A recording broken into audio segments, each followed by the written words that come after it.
nome é Luiz Antônio da Silva, eu sou servidor do TRT há 31 anos.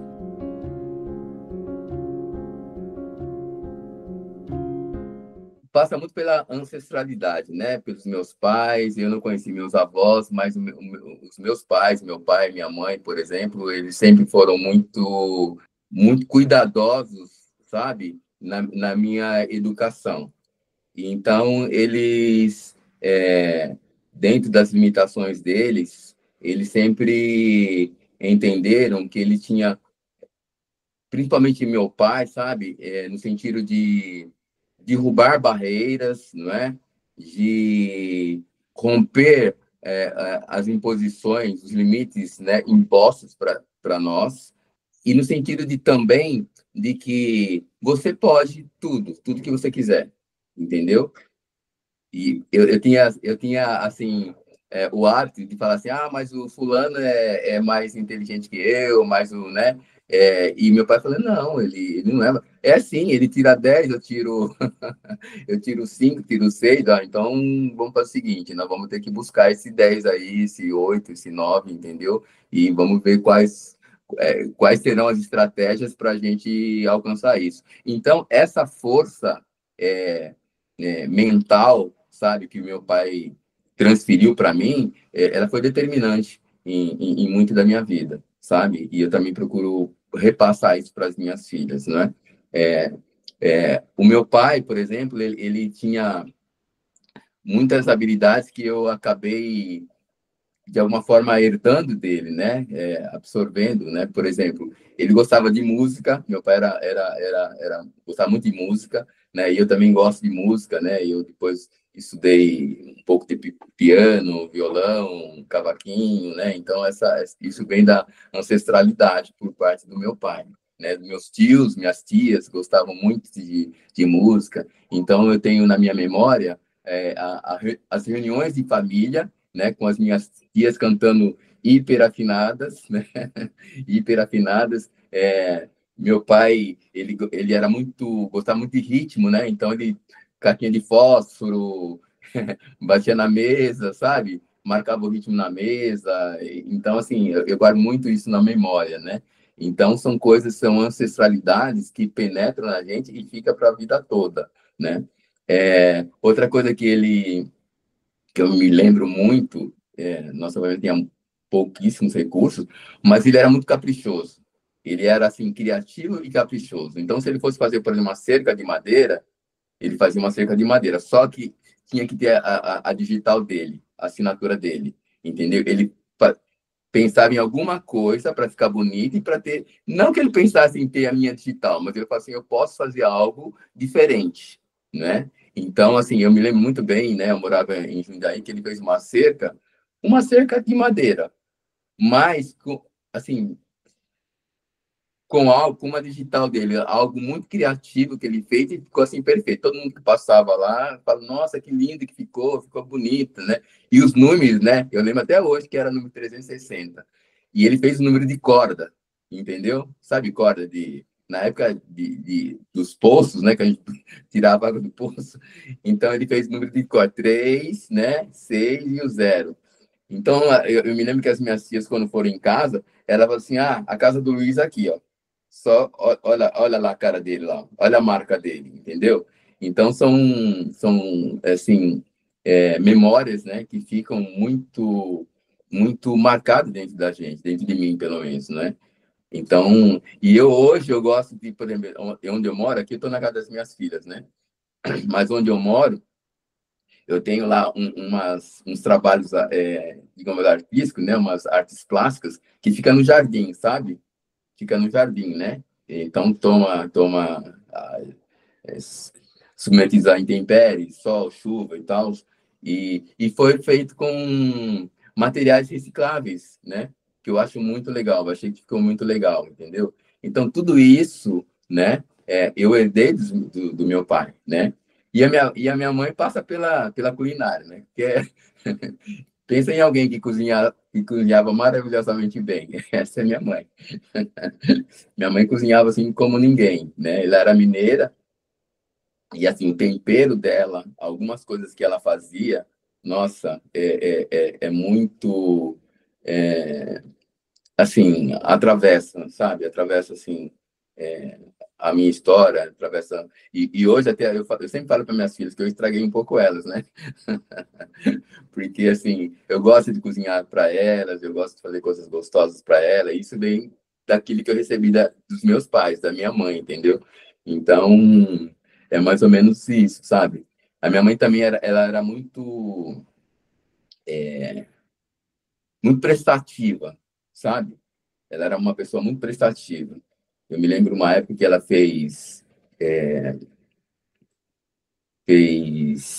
um curso de enfermagem e, assim, ela aplicava injeção, né? Na época, era uma seringa que você tinha que esterilizar umas marmitinhas de alumínio, né?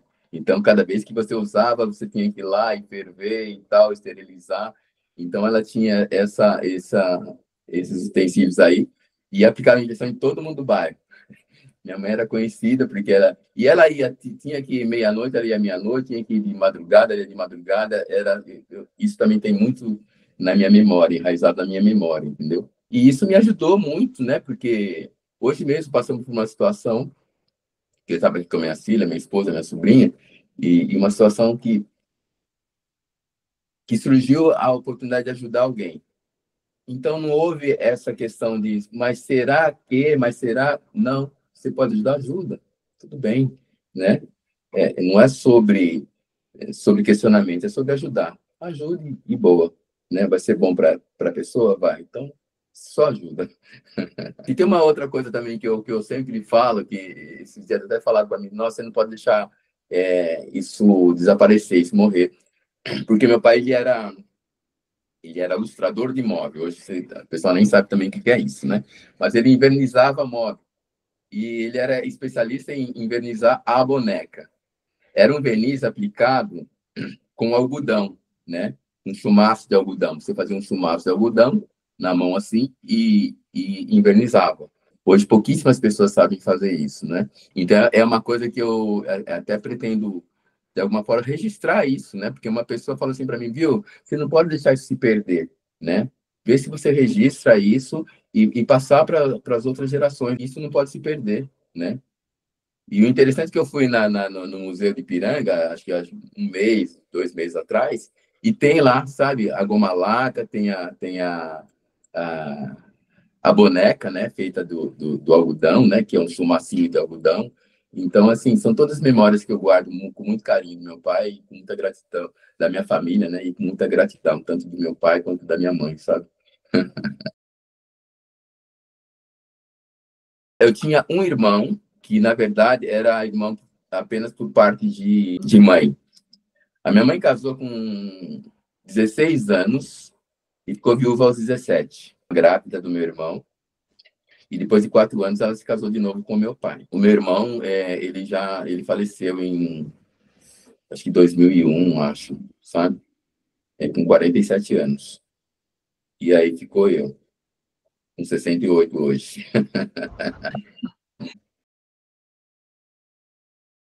Eu sou paulistano, nasci no Ipiranga, só que meu pai ele trabalhava com móveis, e aí eu tinha acho que 9 anos, ele foi trabalhar em Jundiaí, né?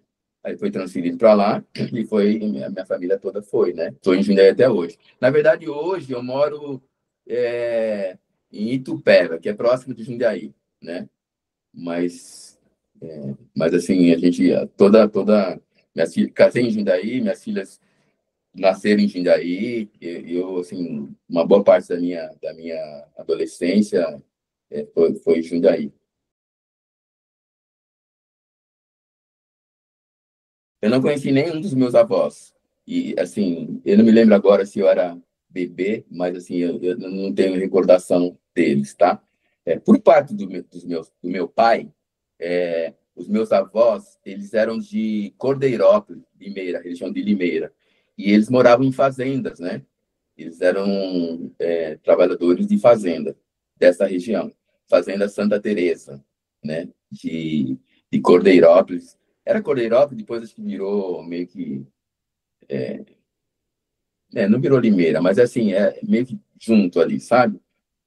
E eles eram de lá. depois que eles vieram para São Paulo, os meus avós tinham, acho que 8, acho que 9 filhos, né? Meu pai tinha 7 irmãos, eram 5 homens e 3 mulheres, né? Não tem mais nenhum dessa geração vivos, não tem mais, né? E, e eles eram de fazenda, trabalhavam em fazenda, né? Meus avós.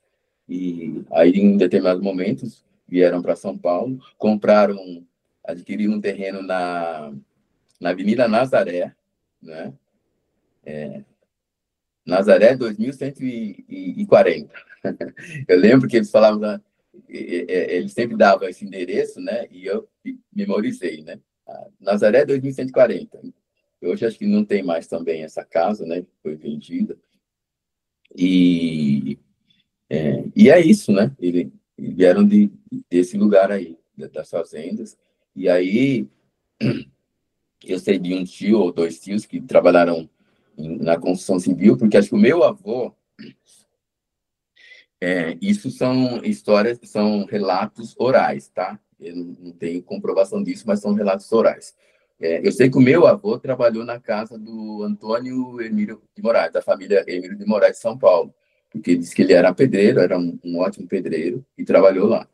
É, e uma coisa que me marcou, né, de quem falou, acho que foi uma prima minha que falou, que ele disse que ele trabalhava lá na casa do Antônio Hermílio de Moraes e eles tratavam muito bem. E aí um dia ele foi almoçar lá junto com eles, né? E com o sapato cheio de barro, cheio e o Antônio Hermílio falou: não, não, não, você não precisa ter sapato, não. Você vai entrar do jeito que você está trabalhando, você só vai entrar aqui para fazer sua refeição e depois, entendeu? Assim, o respeito, né, que tinha pelos funcionários, entendeu? Isso eu achei muito interessante, muito legal isso, entendeu? E por parte da minha mãe, os meus avós vieram como é que chama? De Minas, Paraguaçu, de Minas, né? Eles eram também da fazenda, trabalhavam acho, em olaria, fazenda. A minha mãe disse que trabalhou muito tempo em olaria, com 13 anos, né? E depois, um tio meu também, que acho que faleceu o ano passado, ou retrasado, meu tio Zé, ele resolveu trazer toda a família para São Paulo, na realidade São Bernardo, né? São Bernardo do Campo. Então saíram de Paraguaçu e veio acho que a minha avó e todos os irmãos vieram para São Bernardo para tentar a vida em São Bernardo, entendeu? E até hoje tem a maioria dos meus parentes por parte de mãe são de São Bernardo.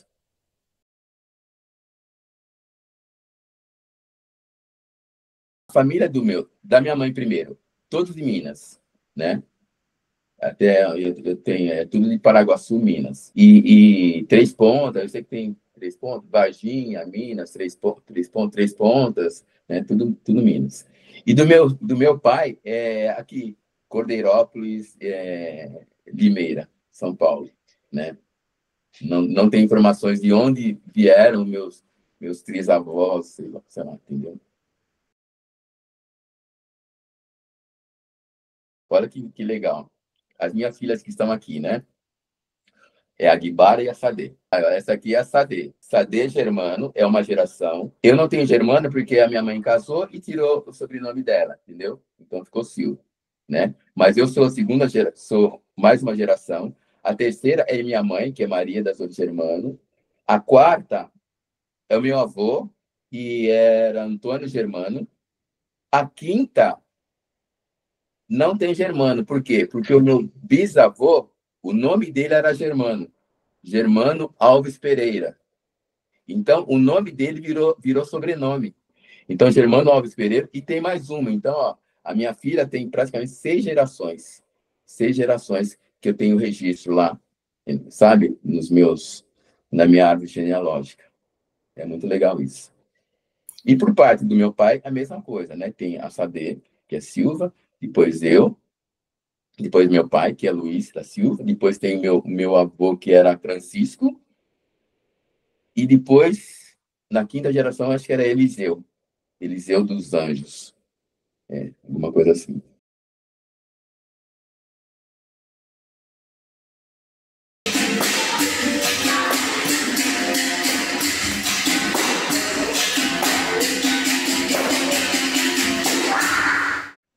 sou artista, eu gosto de brincar, né, com algumas coisas.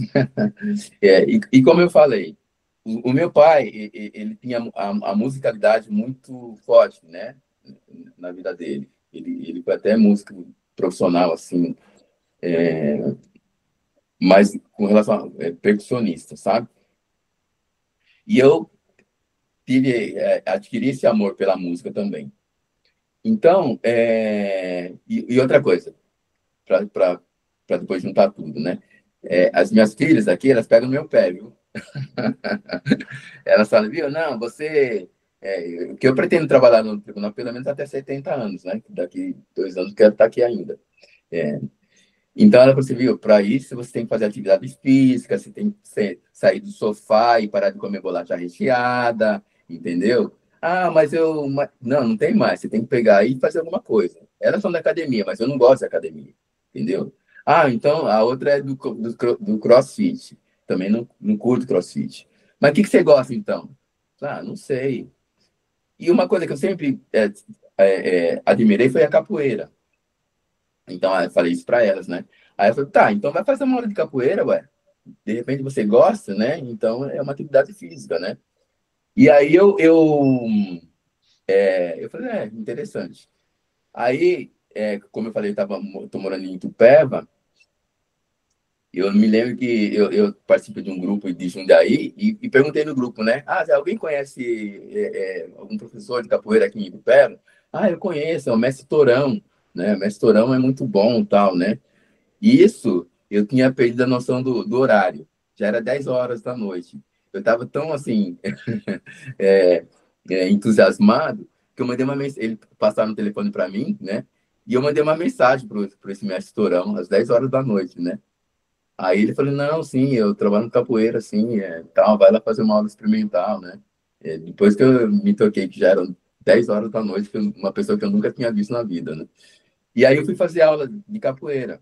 E assim, gostei muito, até pela questão da identidade, né? Uma atividade física que contempla musicalidade, contempla atividade física, né? Luta, que não é muito minha praia, não gosto muito, mas é interessante saber os movimentos de luta que contempla a capoeira. E assim, gostei demais, sabe? E aí, dentro dessa questão, a capoeira é um esporte e é uma atividade que ela é muito assim de bairro, né? Da periferia, sei lá, entendeu? É, e aí eu pensei muito na potencialidade que tem, sabe? Os bairros periféricos e aí eu comecei a pegar materiais recicláveis, né? Madeira velha, tampa de lata de tinta, uma série de coisas, ferro de construção, e comecei a brincar com imagens que remetem à capoeira, né? E eu achei que ficou interessante. Então, tenho alguns trabalhos nesse sentido digamos, vamos chamar de artes plásticas, né? Que envolve esses materiais recicláveis, né?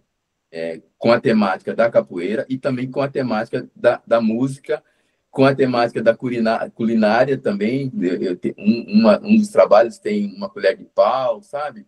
Então, eu achei que ficou bem interessante, né? Achei que ficou bem interessante isso, né? E demonstra a ancestralidade e, principalmente, em se tratando de capoeira, a resistência, né? A resistência que é o movimento da capoeira, que antigamente era crime, né? Era uma atividade marginalizada, né? Então, tem uns trabalhos nesse sentido, nessa linha aí.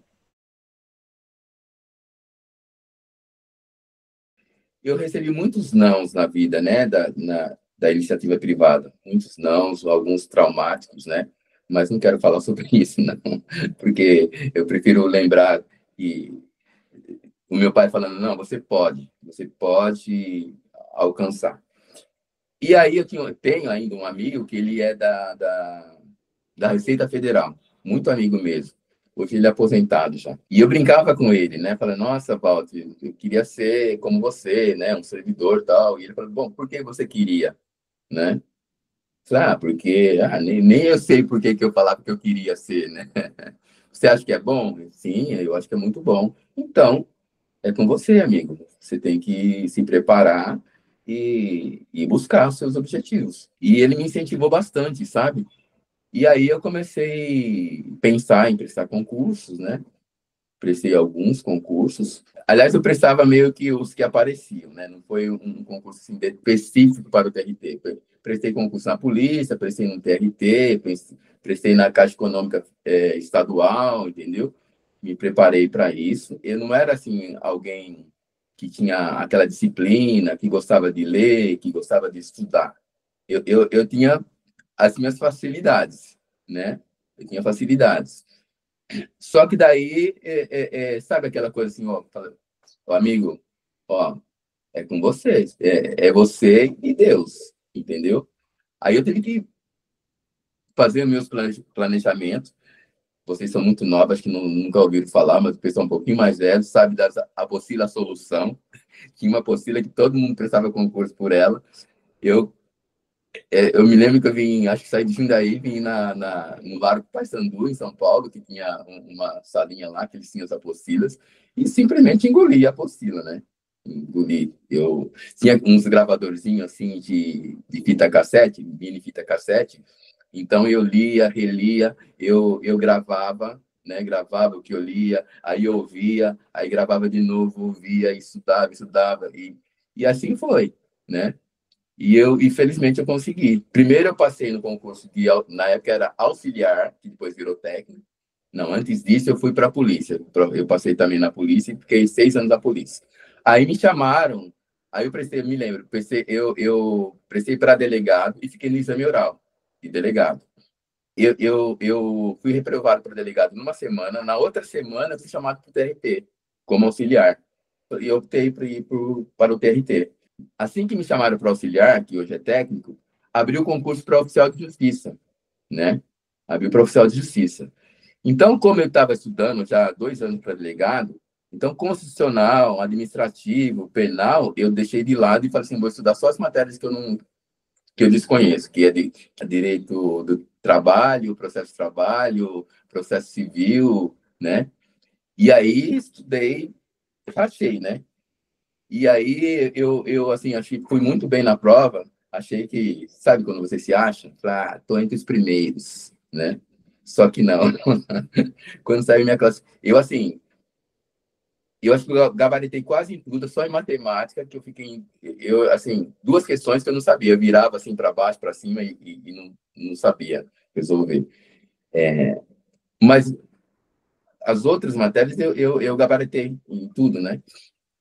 Eu falei assim, ah, tô dentro, né? Tô dentro. Porque tinha pouquíssimas vagas, mas eu pensei, estou entre os 20, 30 primeiros no máximo. A hora que eu olhei minha classificação, nossa, foi um choque, né? Porque a minha classificação foi 212, 216, alguma coisa assim. Então, nossa, eu não acredito, né? Só que passou 1 ano, 2 anos, acho que 3 anos, e aí houve aquelas leis de reformas, né, previdenciária, muita gente se aposentando, né? E eles foram chamando, e chegou na minha classificação. E aí, essa é a minha história da entrada no tribunal.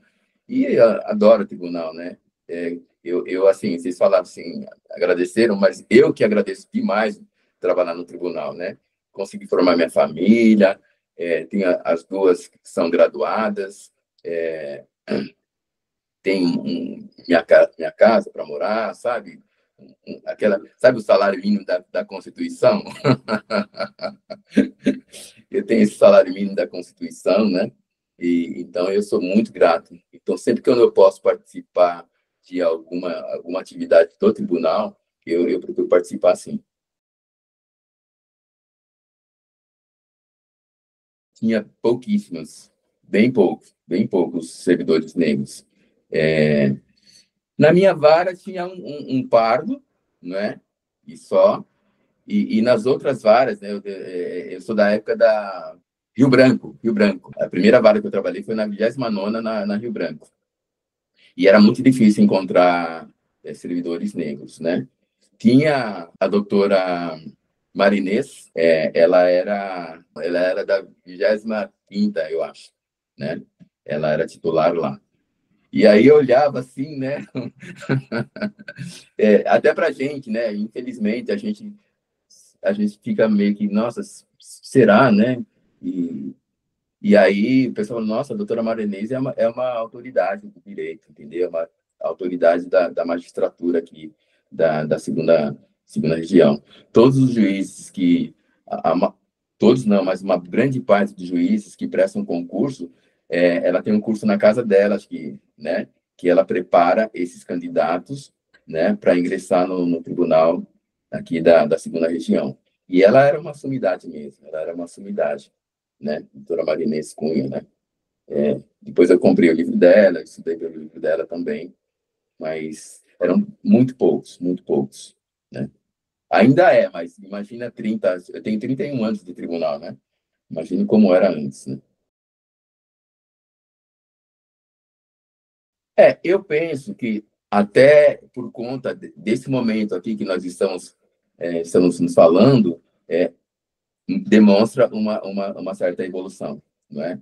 Porque antigamente não era quase que inconcebível, né, falar sobre o tema, né?